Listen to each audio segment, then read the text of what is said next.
every budget in India creates a lot of excitement, expectations, and post-budget analysis. This budget is no different.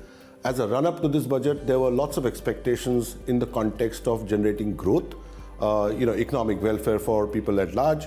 And I think budget has touched upon wide variety of subjects, including things like ease of life and including wealth creation, which has been upfront and center being discussed for the very first time. In this budget, they talked about wealth creation as a central, one of the central focus areas. So that was fairly interesting. I think if you look at the budget, it has tried to touch upon multiple areas, whether it is from agriculture to employment generation to wealth creation, as I mentioned, and therefore it has a very broad sweep. With all good ideas, the real task in its implementation, and I think next 1 or 2 years will be very interesting if these budget proposals are implemented in its right earnest.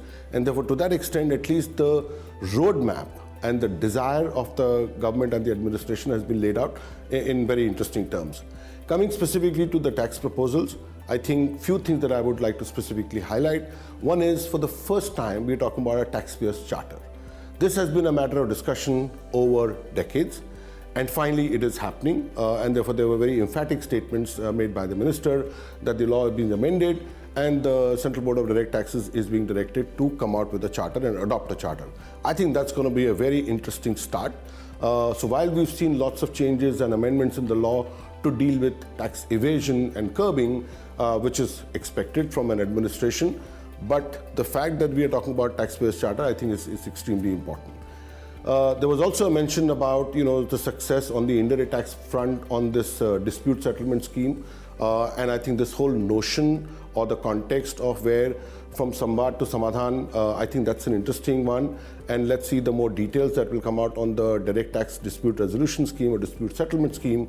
I think that again is a right earnest effort to reduce the pendency of litigation and perhaps create an environment where going forward we try and reduce all of those things.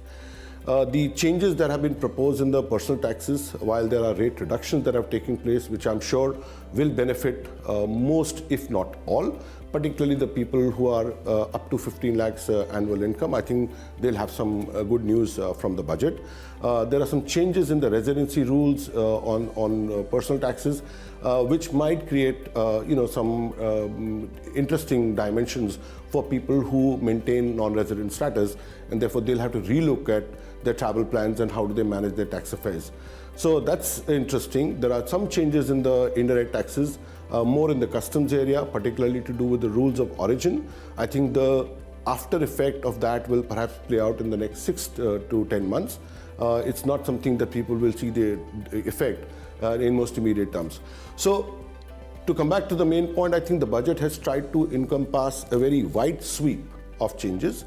Some of them are very interesting, some of them are very new and being discussed for the first time. So we do welcome that budget, and we will very eagerly see how it gets implemented in the next few months.